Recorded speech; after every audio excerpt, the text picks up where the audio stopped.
puisse terminer la leçon 3, puis ensuite débuter la leçon 4, qui parle des preuves scientifiques, en fait des lois scientifiques, qui pointent vers la création. Puis ensuite, le restant de la série, on va s'arrêter sur des sujets comme l'origine de la vie. Est-ce que c'est possible que la vie soit apparue par un processus naturel à travers le temps? Est-ce que c'est vraiment légitime de croire cela scientifiquement et aussi bibliquement? Puis on va s'arrêter sur différents sujets alors qu'on complète la série dans les semaines à venir. J'espère qu'on ne touchera pas à tout. J'aimerais vous dire, on fait juste effleurer la question. Il y a des gros manuels, puis il y a des livres, des encyclopédies qui ont été écrites sur le sujet, mais c'est juste pour vous donner la base et vous montrer que finalement, croire dans la Bible et croire dans le Créateur, c'est pas quelque chose qui est déraisonnable. C'est pas quelque chose qui est insensé, bien au-delà de cela. Si on veut juste être honnête envers les faits scientifiques, on s'aperçoit qu'il y a une grande harmonie entre le Créateur et sa création. Et donc, c'est ce que j'espère atteindre comme objectif pour qu'on puisse vraiment s'approcher du Créateur et lui donner toute la gloire. Mais juste avant de regarder ces choses ce soir, nous allons prier ensemble. Prions, s'il vous plaît. Père Céleste, ce soir, encore une fois, je veux te remercier pour ce privilège d'avoir entre nos mains le manuel historique par excellence. Seigneur, ce livre que tu as inspiré toi-même et qui nous donne les détails de l'histoire de l'homme, qui nous donne les détails de l'histoire de notre planète et qui n'est nullement rempli de légendes et de mythes comme on nous le dit dans le monde, pardon, mais bien au contraire.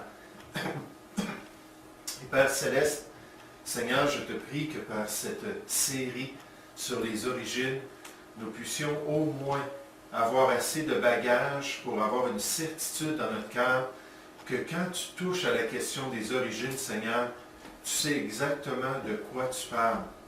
En fait, Seigneur, tu es plus instruit et tu es plus au courant que tes critiques. Et Seigneur, merci pour tout ce que tu nous as révélé concernant cette œuvre extraordinaire. Père, on te prie de bénir notre temps ensemble ce soir. On te prie de nous aider à comprendre et de nous bénir abondamment pour cet investissement dans notre vie. Seigneur, nous te prions au nom du Seigneur Jésus. Amen. Donc, juste avant d'aller à la leçon 4, j'aimerais terminer la leçon 3, mais faire une petite révision sur le sujet de ce que les Écritures ont à dire concernant la création. Et est-ce que le texte biblique est en accord avec les théories scientifiques modernes? Est-ce que le texte biblique pointe vers l'évolution ou est-ce qu'il pointe réellement vers l'œuvre créatrice?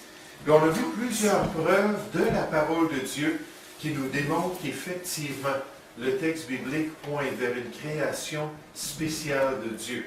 Mais le premier point qu'on a vu, c'est le processus de la création.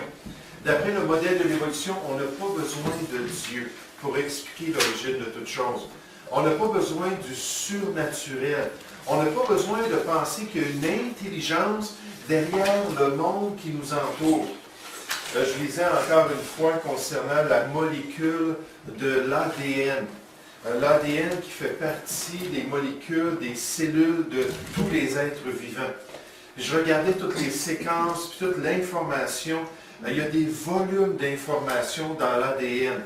C'est vraiment extraordinaire, toute l'information qui a été placée par Dieu dans ces gènes qui dirigent finalement ce qui se passe dans l'être humain et dans toutes les créatures vivantes.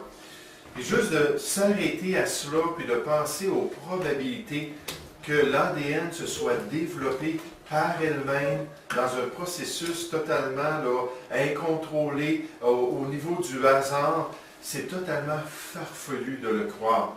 Mais les Écritures nous disent que ce n'est pas un hasard, qu'en fait la création nous montre qu'il y a une grande intelligence, qu'il y a une grande cause derrière toute chose, et que c'est Dieu lui-même qui a fait toute chose. Maintenant, Dieu nous dit de l'accepter par la foi. Mais vous savez, la foi, ce n'est pas déraisonnable. La foi est basée aussi sur la révélation de Dieu, mais sur l'utilisation de notre raison pour analyser les choses. Donc, le processus de la création même pointe vers une création surnaturelle. Ensuite, on a parlé de l'immuabilité des espèces. Quelqu'un peut me rappeler qu'est-ce que ça veut dire, immuabilité? Oui, Anne? Ça ne changera jamais, c'est tel quel.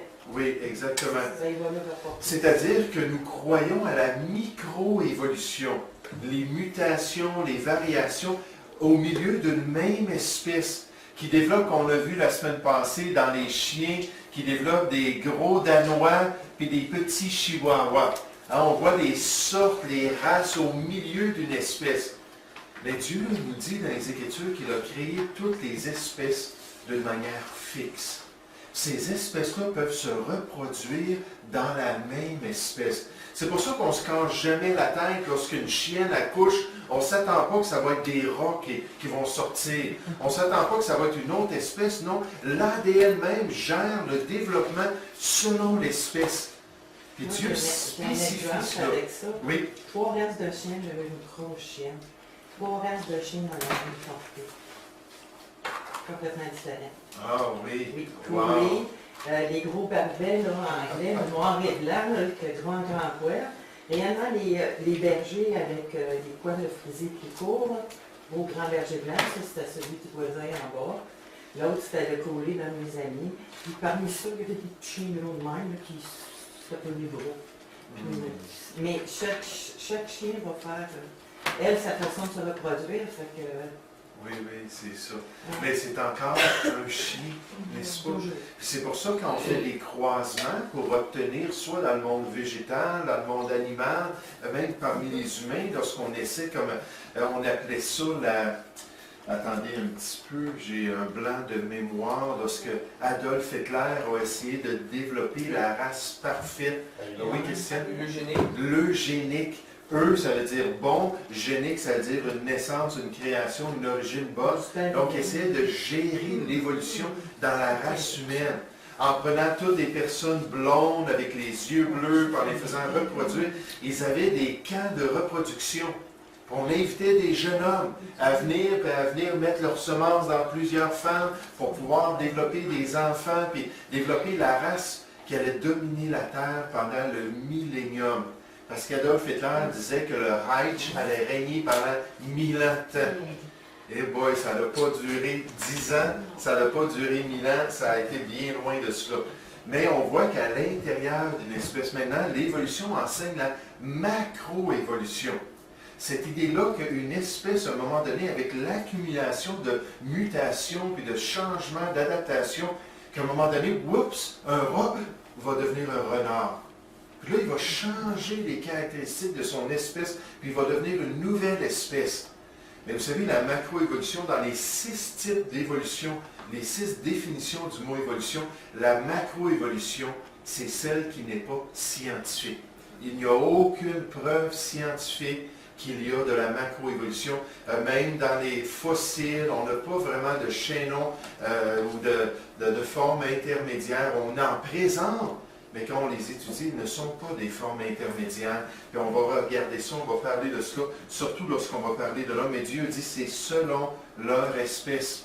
Puis quand on essaie de croiser des espèces, Lévitique 19 qui disait de ne pas croiser des bêtes de 2 espèces, c'était contre le plan de Dieu. Quand on essaie de forcer ces choses-là, bien souvent c'est des monstres les résultats, ou ce sont des animaux stériles qui ne peuvent pas se reproduire. Ensuite, une autre preuve biblique qu'on a vue, c'est la cause de la mortalité. La mortalité, ce n'est pas un phénomène naturel. La mortalité, ça ne fait pas partie du plan de Dieu. Lorsque Dieu a créé toutes choses, qu'il a examiné sa création, dans Genèse 1 au verset 31, il a dit que tout était très bon. Il n'y avait pas de souffrance, il n'y avait pas de douleur, il n'y avait pas de phobie, il n'y avait pas d'inquiétude, il n'y avait pas tous les sentiments qui sont une plaie pour l'être humain aujourd'hui, il n'y avait pas de violence dans les races d'animaux. Il y avait une paix sur la terre qui était extraordinaire. C'est seulement par le péché de l'homme que la mortalité est entrée dans le monde. Vous savez, si l'évolution est vraie, il y a eu de la mortalité pendant des milliards d'années avant le péché de l'homme.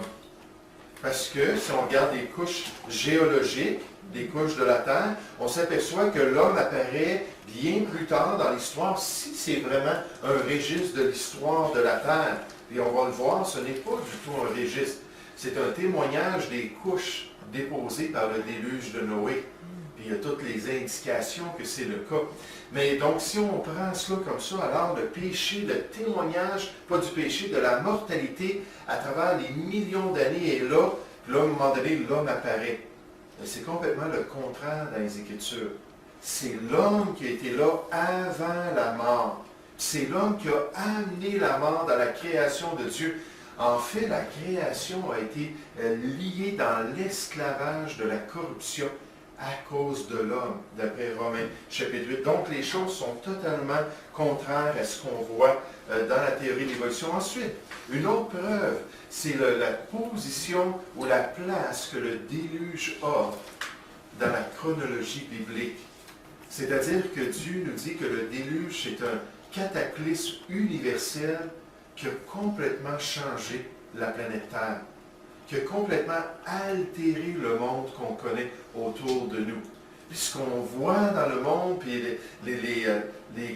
les preuves comme quoi il y a eu ces cataclysmes-là, puis tous les problèmes que la Terre a expérimentés, ça ne vient pas de millions puis de millions d'années, de centaines de millions d'années, mais la Bible nous dit au contraire que c'est le déluge qui a tout altéré la topographie de la Terre.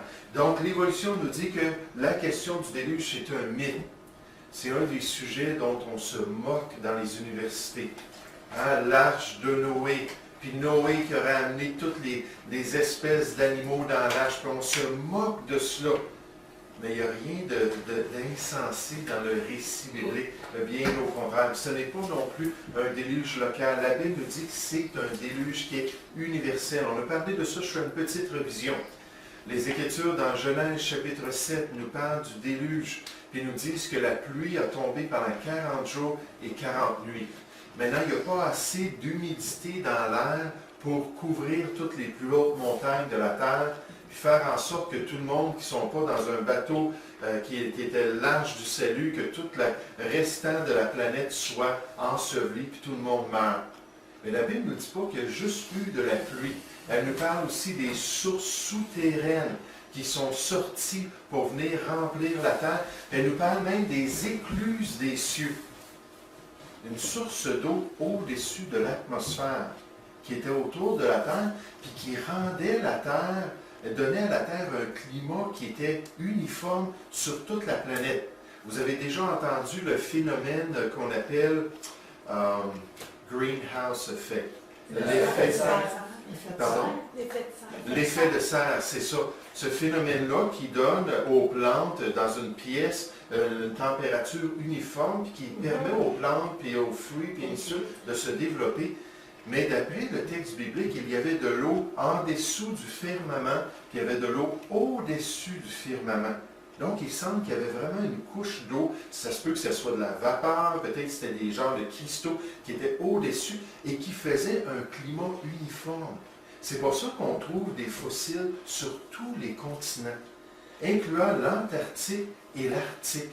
Lorsqu'on creuse, on trouve des fossiles, on trouve des fossiles de plantes tropicales. Je n'ai pas spécifié, mais des fossiles sur tous les continents, pour démontrer qu'à un moment donné, il y avait un climat uniforme sur toute la planète. Et donc, c'est ces sources-là qui sont venues et qui ont finalement enseveli le monde. La Bible nous parle de la destruction totale des animaux. Tous les animaux, tout ce qui avait le souffle de vie a péri.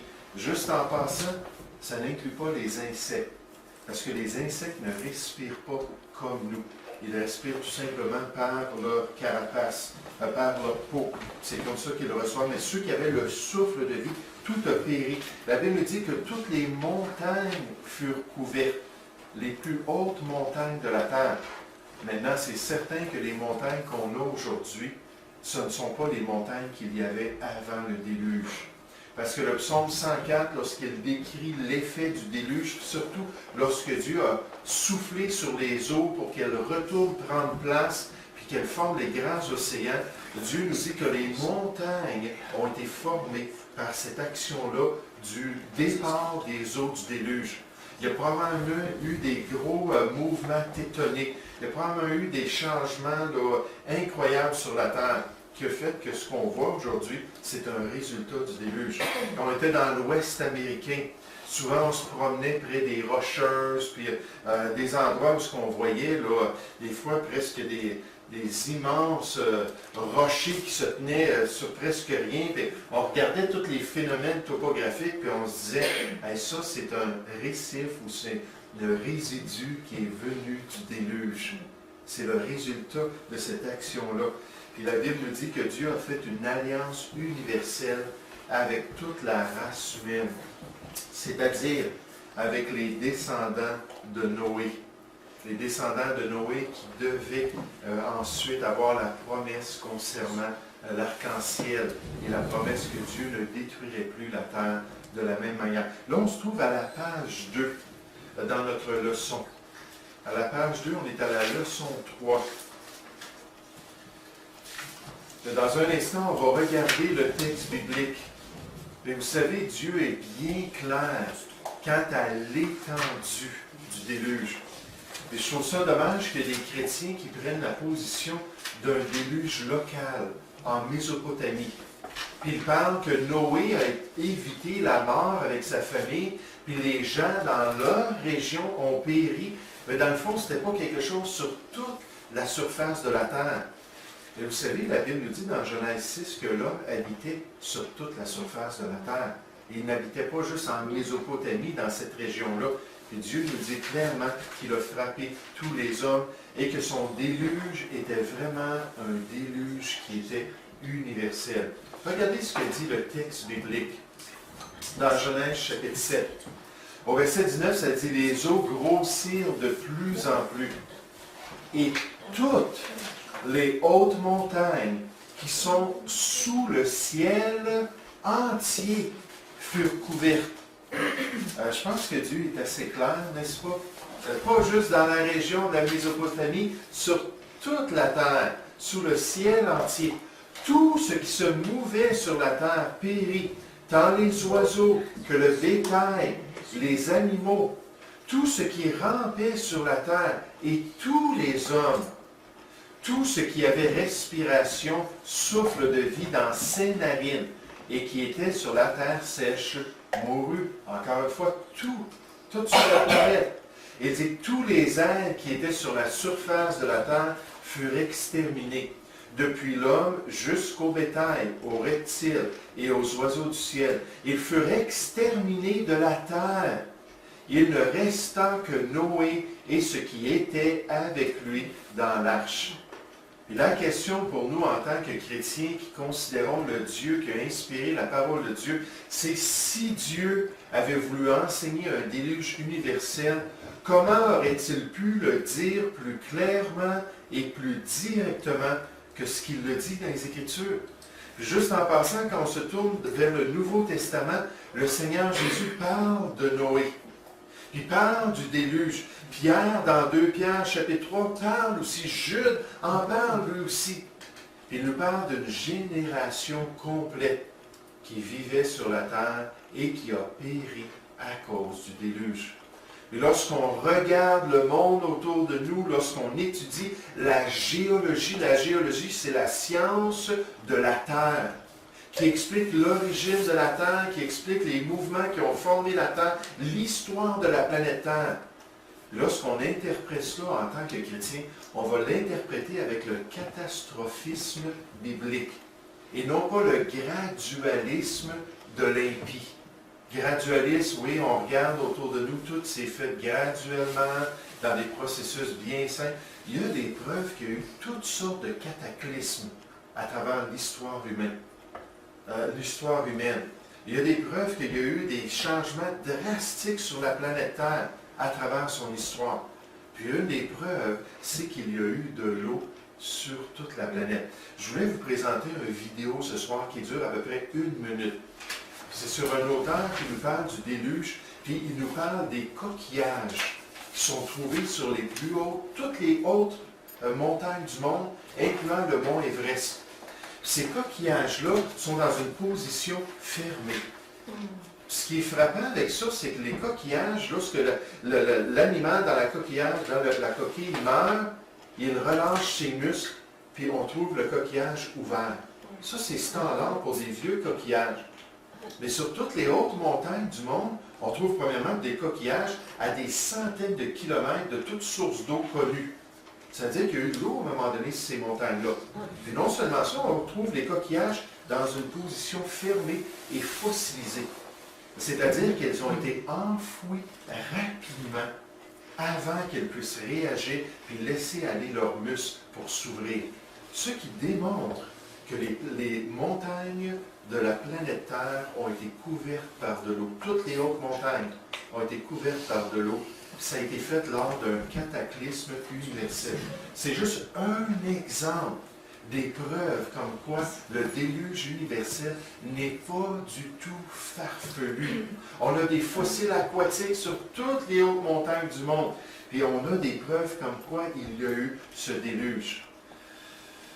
Je veux juste vous donner des citations d'experts, des scientifiques qui n'ont pas peur de prendre position pour le texte de la Genèse. Il dit de plus, cet auteur nous dit la Bible enseigne un déluge universel. Si on est sincère envers le témoignage des Écritures, envers la révélation de Dieu, Dieu nous dit c'est universel. Il y a eu un déluge. Un autre auteur, le récit biblique de Genèse 7 et 8 ne décrit nullement une inondation limitée à la vallée de la Mésopotamie, comme certains érudits ont suggéré. Et on a vu hier soir qu'on va être jugé plus sévèrement, Jacques 3:1, si on enseigne l'erreur. Puis moi, je sais qu'il y a des chrétiens qui prennent des positions comme ça. Romains 1:18, ça parle de la colère de Dieu contre ceux qui retiennent la vérité captive.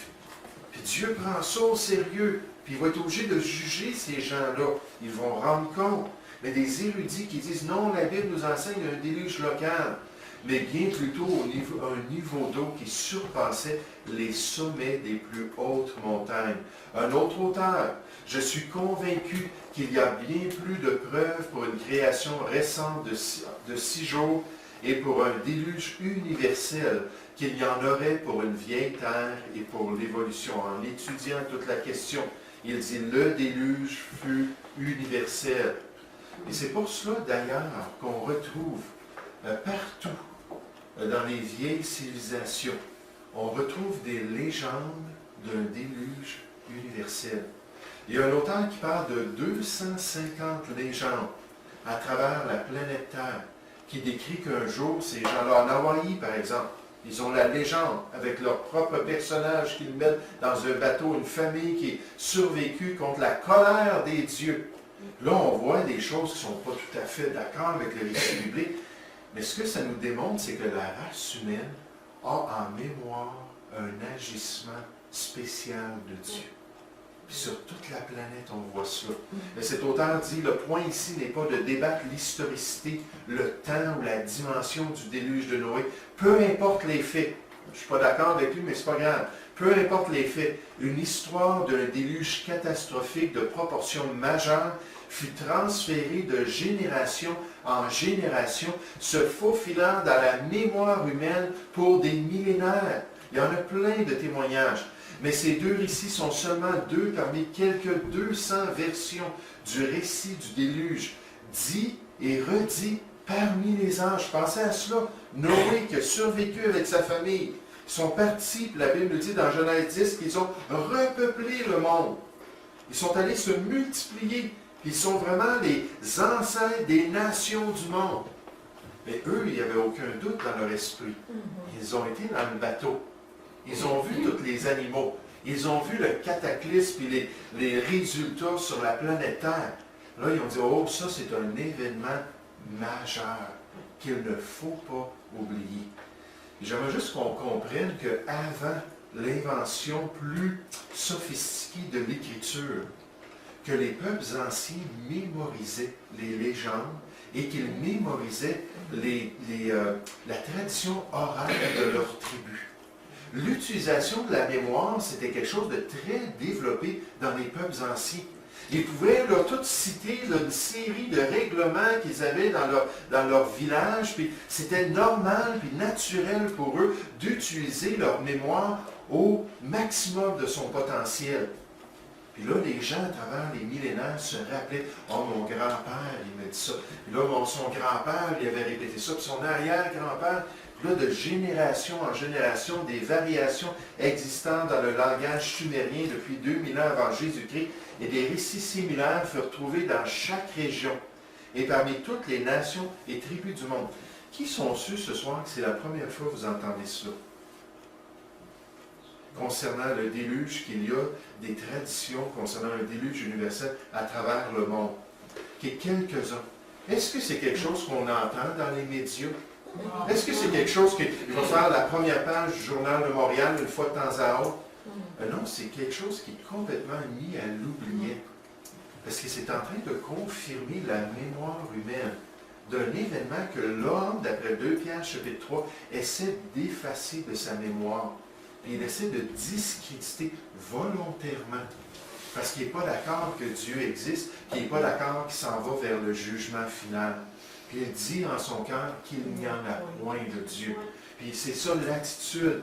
Mais donc, à travers les nations du monde, les tribus du monde, un autre autant, bien que les érudits, les géologues, les archéologues et les arcs, c'est un jeu de mots en anglais pour l'arche de Noé, archéologues diffèrent dans leur explication. La plus simple des explications concernant tous ces témoignages-là d'un déluge universel est qu'il y a eu autrefois un tel déluge. Cet homme-là dit, on ne peut pas regarder ces choses-là, se fermer les yeux. Il y a quelque chose qui s'est imprégné dans la mémoire de l'homme, c'était quelque chose de réel qui s'est produit dans l'histoire. Un autre auteur dit, si cette catastrophe mondiale terrible s'est vraiment produite, alors l'existence des traditions du déluge parmi des peuples primitifs isolés les uns des autres est exactement ce qui serait attendu.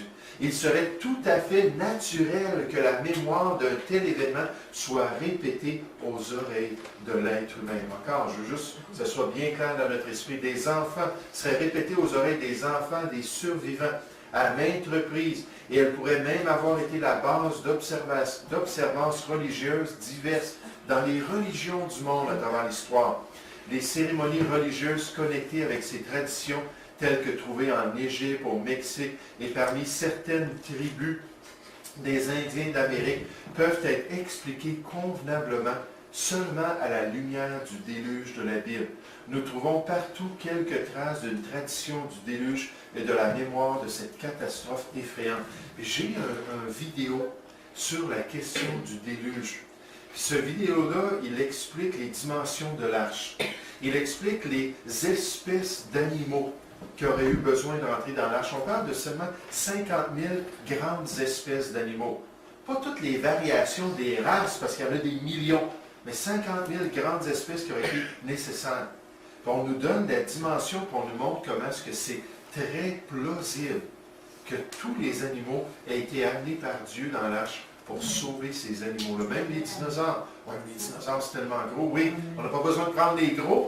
On a juste à prendre des tout petits. Un bleu puis un rose. C'est juste ça qu'on a besoin. Et même, prendre les tout petits, c'est sage. Parce que les tout petits, ça dort mieux. Les tout petits, c'est plus résistant. Même dans l'arche, il en prenait plusieurs paires quand c'était plus petit. Là, il y a peur que Dieu disait, t'en prendras comme 2 paires de ça, puis 2 paires de ça, surtout des oiseaux, puis ces choses. Oui. Mais quand il en prenait plus, c'était pour les sacrifices qu'il devait offrir avec, là, après par contre.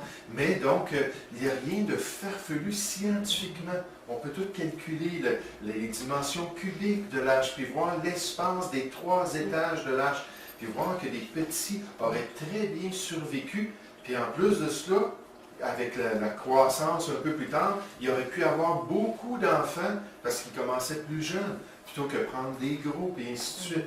Mais donc, il n'y a rien de farfelu, puis on nous parle de la dimension de l'arche. Vous savez, l'arche était un des plus gros bateaux de l'histoire jusqu'au 19e siècle, lorsqu'ils ont fait le Titanic, oui, c'est vrai. Oui, le Titanic, puis ensuite le Queen Elizabeth I. Puis l'arche était juste à peu près, là, presque le 7/8e de ces bateaux-là.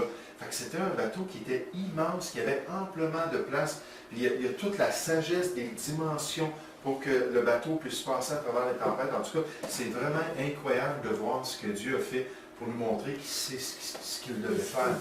Pas comme les petits Sumériens dans leur tradition de l'arche, que c'est un petit voilier avec des animaux qui essaient de rester dessus pour pas tomber à l'envers, ou des Hawaïens qui montraient un bateau très primitif, qui n'avait même pas de section pour couvrir. Non, Dieu a fait quelque chose de vraiment extraordinaire.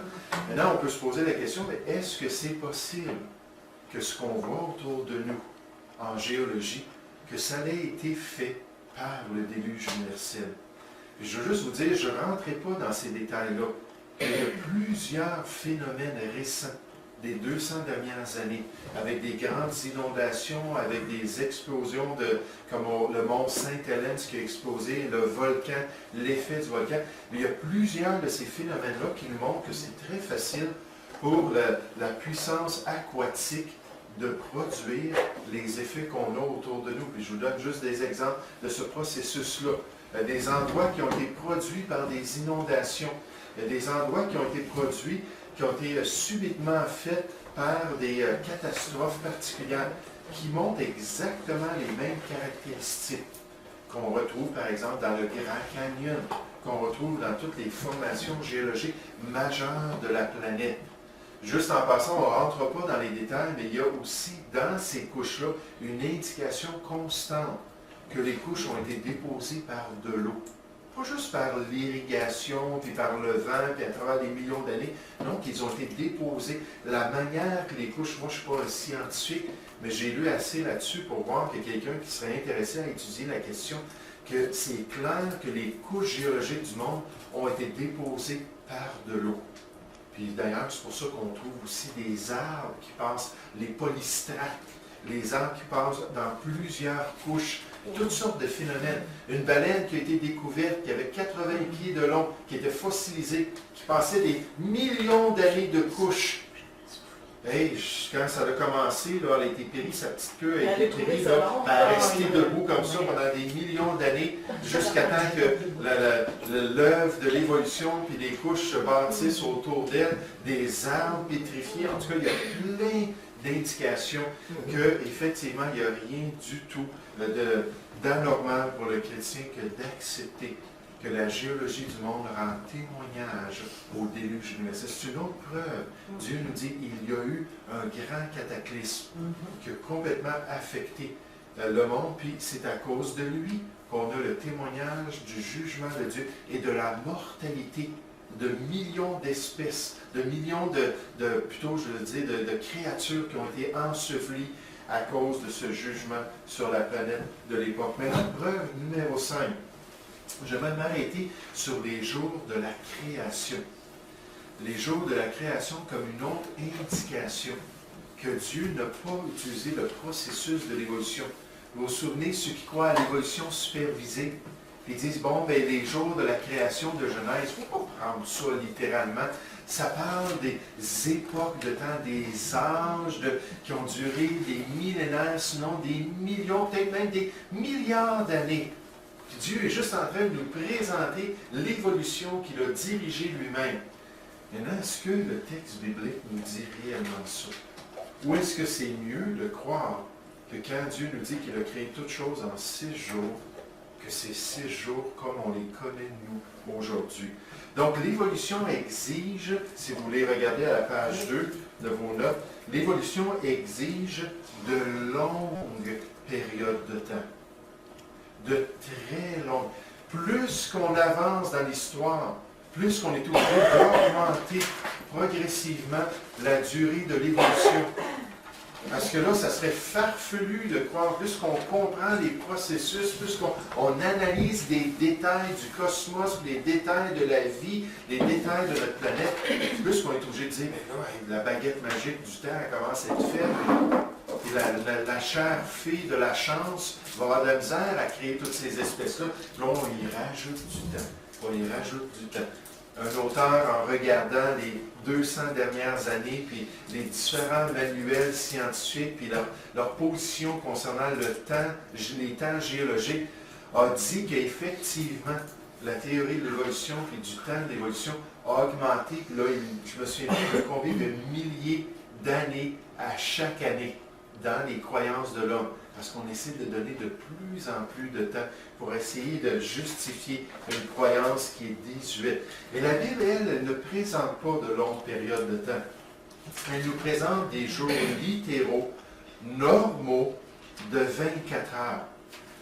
Si jamais vous lisez un livre qui parle des origines ou un commentaire biblique qui parle de la Genèse, vous allez tomber sur des auteurs qui vont dire le contraire de ça. Mais en le faisant, ils sont en train de s'attaquer à un des faits les plus remarquables de la parole de Dieu. Un des faits que les experts dans la langue hébraïque, parce que le livre de la Genèse a été écrit en hébreu, va dire qu'il est indéniable. Puis dans le fond, ils sont en train de tordre le sens des Écritures parce qu'ils sont vraiment dans le compromis. Puis encore une fois, Dieu dit dans Jean 3, verset 1, ils vont rendre compte, puis ça va être grave. Et donc, regardez le point C, la signification du mot yom. Le mot yom, c'est le mot standard pour un jour de 24 heures dans la langue hébraïque. C'est le mot qui revient tout à travers Genèse 1. Alors que Dieu est en train de nous donner les détails de la création. Juste en passant, Genèse chapitre 1, Dieu nous donne les détails de sa création. Genèse chapitre 2, il nous fait un sommaire de la création.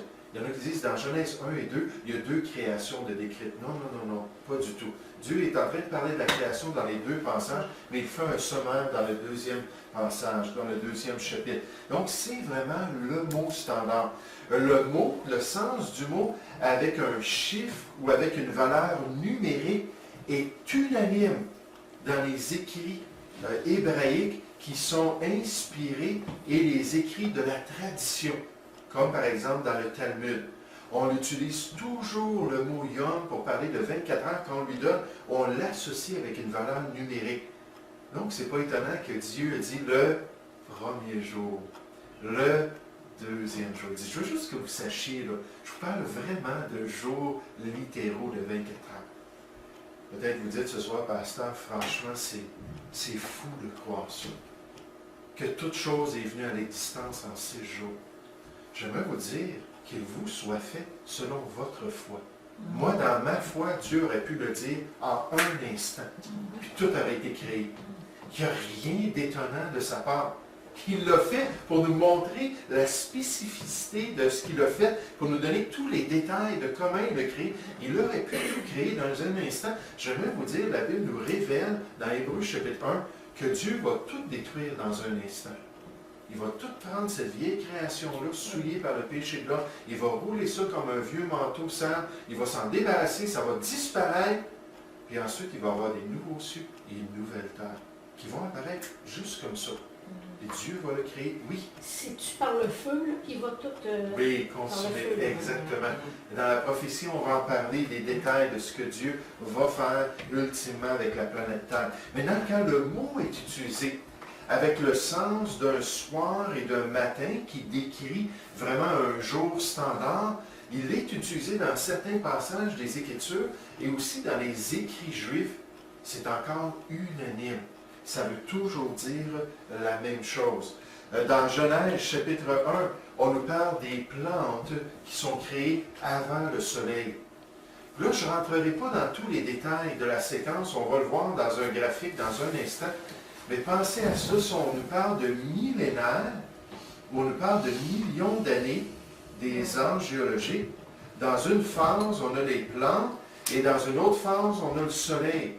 Je pense que c'est un grand miracle. Pourquoi, dites-moi? Est-ce qu'il y a quelqu'un qui sait? Oui. Les plantes ont besoin d'un soleil pour survivre.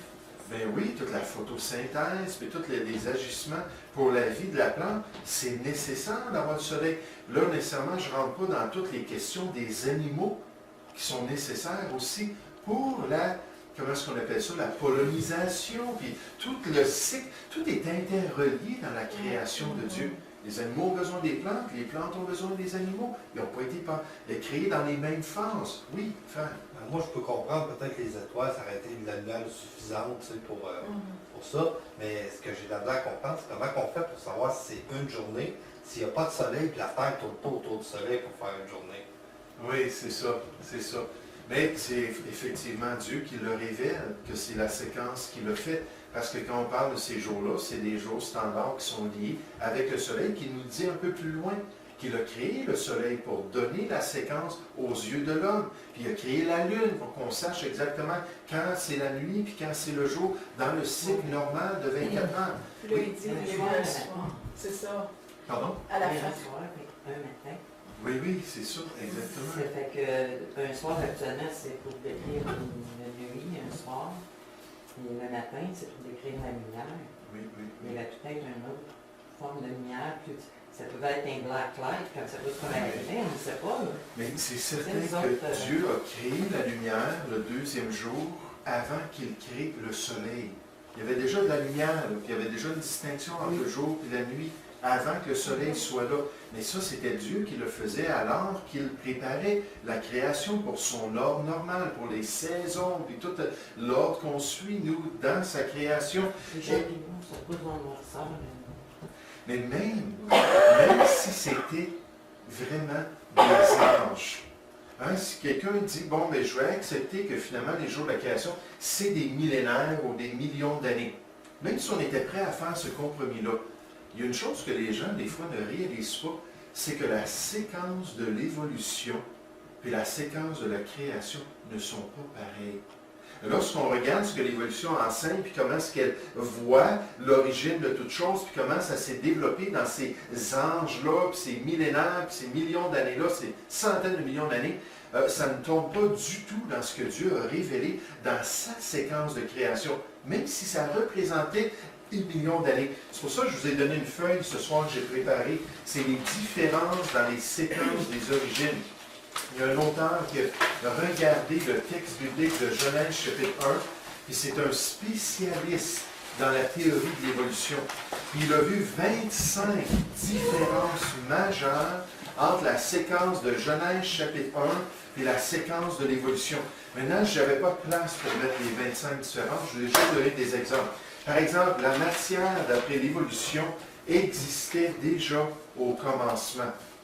Dès le début de toute chose, si on peut même parler d'un commencement, parce qu'il y a beaucoup d'évolutionnistes qui disent que l'univers est éternel. On appelle ça l'état stable, la théorie de l'état stable de l'univers. Mais donc, on nous parle de l'énergie qui était déjà présente. Mais Dieu nous dit dans la deuxième colonne que la matière fut créée au commencement. Je m'excuse, j'ai oublié de marquer évolution du côté droit, du côté gauche, puis ensuite création du côté droit. C'est mon erreur. Donc, la matière a été créée par Dieu. Elle n'existait pas. C'est lui qui a tout appelé à existence, toute chose à l'existence. Le soleil et les étoiles, d'après l'évolution, ont paru avant la Terre. C'est bien longtemps après que le soleil de notre système solaire se soit développé et est devenu stable, que là, la poussière qui tournait autour a commencé à se condenser pour faire les planètes et finalement faire le système solaire qu'on connaît aujourd'hui. La Bible dit que la Terre fut créée avant les étoiles, puis avant le soleil. Avant les étoiles et le soleil. Ah, j'ai écrit ça vite cet après-midi, je suis désolé. Dans la deuxième colonne, c'est la Terre avant les étoiles et le soleil. Ensuite, d'après la théorie de l'évolution, la Terre était là avant les océans. Parce que la théorie dit que quand la planète Terre a commencé à se refroidir et qu'elle a commencé à être solide au lieu d'être dans un état de fusion, lorsqu'elle a commencé à être solide, il y a eu une situation atmosphérique, c'est totalement des suppositions, là. Il n'y a aucune preuve pour ça, des conditions atmosphériques, puis il y a plu pendant des millions d'années sur la Terre. C'est de cette pluie-là que les océans se sont développés, puis que la vie tout à coup est apparue dans les océans. Ça, c'est la théorie de l'évolution. Mais la Bible nous dit que les océans ont été créés avant la Terre. Donc, c'est complètement le contraire. Le Soleil était la première lumière de la Terre, d'après la théorie de l'évolution. La Bible nous dit que la lumière existait avant le soleil. Elle a été créée avant le soleil. Les organismes marins en premier dans les organismes vivants qui sont apparus sur la Terre. Dans la théorie de la croyance dans la création, on nous dit dans la parole de Dieu que les organismes terrestres ont paru avant les marins. Les poissons avant les arbres fruitiers. La Bible nous dit les arbres fruitiers avant les poissons. Les insectes avant les oiseaux. La Bible nous dit les oiseaux avant les insectes, c'est le contraire. Le soleil avant les plantes. La Bible nous dit non, les plantes avant le soleil. Là, on parle juste d'une question de jour. Ça n'a pas affecté la vie des plantes. Les reptiles avant les oiseaux. Bien oui, les pauvres dinosaures. Il y en avait des tout petits. Puis ils voyaient toujours des insectes voler. Ils essayaient de sauter dans les airs pour les attraper. Puis avec les générations, ils ont commencé à développer des petites ailes. Puis finalement, ils ont commencé à être capables de voler. Puis ils ont dit, ben j'ai plus besoin de queue. Fait que là, je vais laisser tomber ma queue. Puis les dinosaures sont devenus les oiseaux, d'après la théorie de l'évolution. Et la Bible nous dit que les oiseaux sont apparus avant, ont été créés avant les reptiles. La femme avant l'homme, d'après les théories génétiques, de qu'est-ce qui aurait pu permettre à la race humaine d'exister. Il aurait fallu que la femme paraisse avant l'homme. Mais la Bible nous dit que l'homme est paru avant la femme.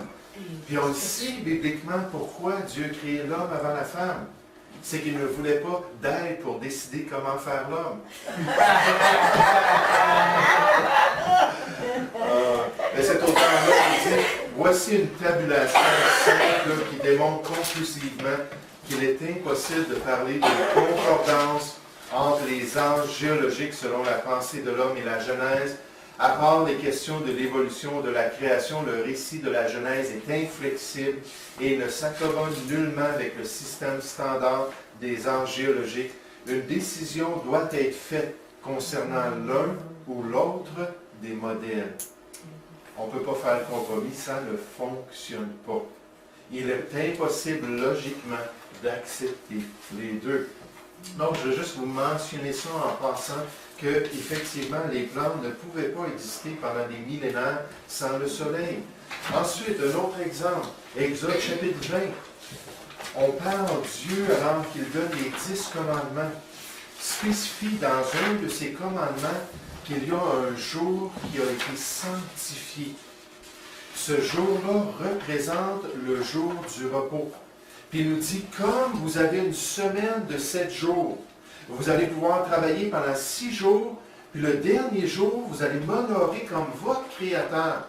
Vous allez mettre de côté vos obligations, vous allez vous concentrer sur moi pour m'adorer.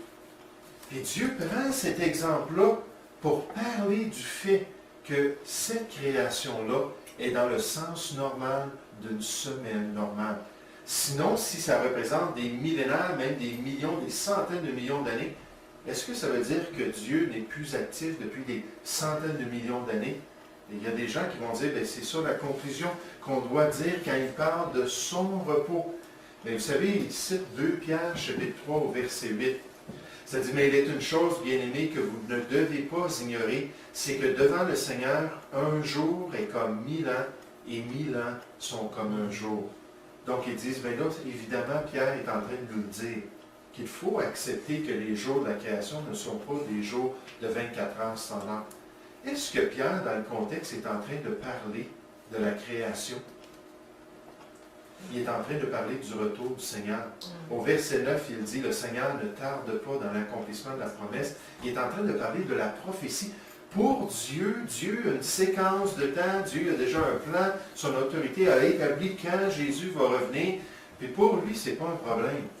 Parce que le temps, lui, pour le Seigneur, ça n'a aucune valeur. Un jour, ça peut bien être 1000 ans, ça peut bien être un jour. Dieu est en dehors du temps.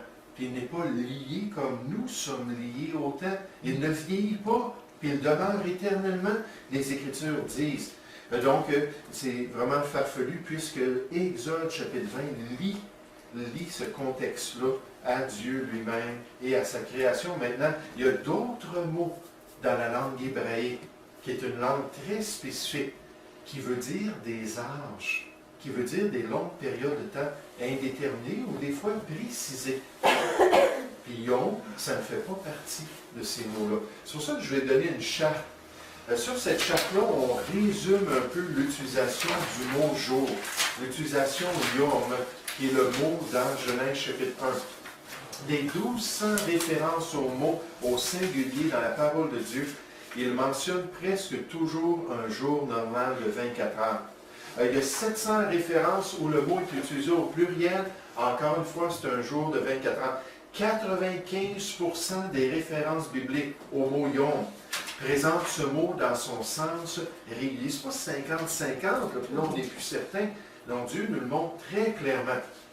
Et le restant des références, 5%, le présente pour la plupart sans un concept de temps précis. Puis des fois, il est utilisé pour parler du jour du Seigneur, qui parle de la tribulation. Mais c'est vraiment l'exception dans les 5%. La grande majorité du temps, ça veut toujours dire un jour standard. Il y a un mot standard qui est utilisé universellement dans l'Ancien Testament hébraïque pour une période de temps. C'est le mot « olam », qui là parle du fait que quelque chose peut avoir une durée indéterminée. Ça peut représenter des anges puis des agissements de Dieu. Lorsque le mot « yom » est précédé ou associé à une valeur numérique, il signifie toujours, sans exception, un jour normal de 24 heures. Lorsque le mot « yom » est associé à l'idée d'un soir ou d'un matin, il signifie toujours un jour normal de 24 heures. Le témoignage des écrivains des Écritures confirme cette interprétation normale du texte biblique, c'est-à-dire ce que les autres auteurs avaient à dire concernant le récit de la création. Aujourd'hui, nous, on est 2000 ans plus tard, on essaie de comprendre ces choses-là. On a des dictionnaires, des lexiques hébraïques pour nous aider à comprendre. Mais qu'est-ce que les gens à cette époque-là avaient à dire concernant le récit de la création? Et dans l'Ancien Testament, et dans le Nouveau Testament, ils en parlent toujours dans son sens normal, comme des faits historiques qui étaient à être interprétés normalement. Donc, de Genèse 1 et 2, est-ce que c'est un récit historique ou est-ce que c'est de la poésie? Les deux testaments les présentent comme un récit historique. Lorsque les prophètes parlent de ce qui s'est produit dans la Genèse, lorsque les apôtres ou le Seigneur Jésus citent ce qui s'est produit dans la Genèse, à chaque fois, ils le présentent comme quelque chose d'historique. Pas quelque chose qui est peut-être un mythe ou une légende. Non, non, non. Voici ce qui s'est produit. Dieu nous l'a révélé. Et c'est pour ça que je vous dis qu'il vous soit fait selon votre foi. Et Dieu nous dit qu'il bénit la foi et ceux qui ont ce témoignage de foi dans leur vie. Les écrivains bibliques avaient la foi que ce que Dieu a dit, c'était exactement ça qu'il voulait dire. Ils n'avaient pas besoin des experts modernes pour leur dire comment comprendre la parole de Dieu. Les jours de la création, malgré la supposition commune du contraire concernant le beau langage de Genèse 1 et 2, le récit de la création n'est pas de la poésie. Il y en a qui disent ça, c'est juste poétique. Adam, l'ego humain, Ève, la mère, la tendre nourrice envers ses enfants. On nous présente juste le grand conflit de l'être humain dans son existence depuis des millénaires. Non, Adam a vécu, Ève a vécu, Jésus a parlé d'eux amplement, il l'a cité à 25 reprises, comme on va voir tout à l'heure, le livre, pas l'Ancien Testament, le livre de la Genèse. À 25 reprises, il en parle comme étant quelque chose d'historique. Donc, ce n'est pas la forme typique de la poésie hébraïque qu'on trouve dans ces passages-là. Genèse 2 ne possède nullement le parallélisme poétique. Plutôt, le récit de la création est comme tous les autres récits historiques de l'Ancien Testament.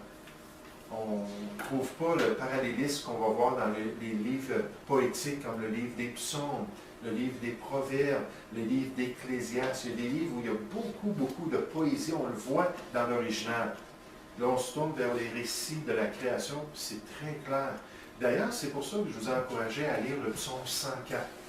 Parce que là, c'est vraiment une présentation poétique de la création. Puis on voit que c'est totalement là, C'est toutes sortes de détails qui sont donnés pour donner de la poésie, puis mettre un peu une ambiance à la création. Mais ce n'est pas du tout le langage, puis nécessairement quand quelqu'un connaît l'original, c'est bien clair pour cela. L'auteur dit, est-ce que le récit de la Genèse est de la poésie ou non? Doit-on le comprendre littéralement ou non? Le récit de la création de la Genèse est probablement le passage le plus narratif de toutes les Écritures, le passage le plus historique, le passage qui décrit des faits de l'histoire de tout l'Ancien Testament. Ils se sont réunis avec un groupe de personnes parce que ces auteurs-là se disaient souvent dans les débats qu'ils font, ils rencontrent des chrétiens qui disent c'est clair que le récit de la création, c'est tout simplement poétique.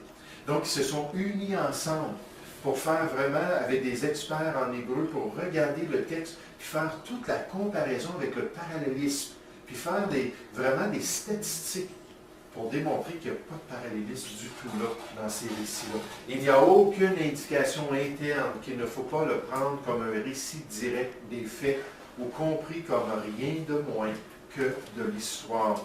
Puis nécessairement, le Seigneur Jésus le présente ainsi.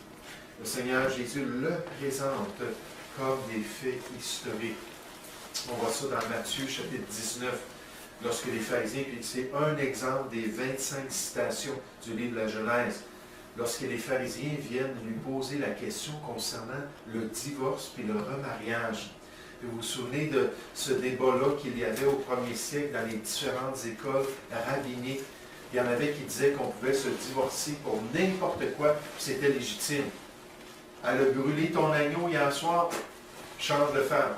Hein? Tu vois quelqu'un de plus joli, change de femme.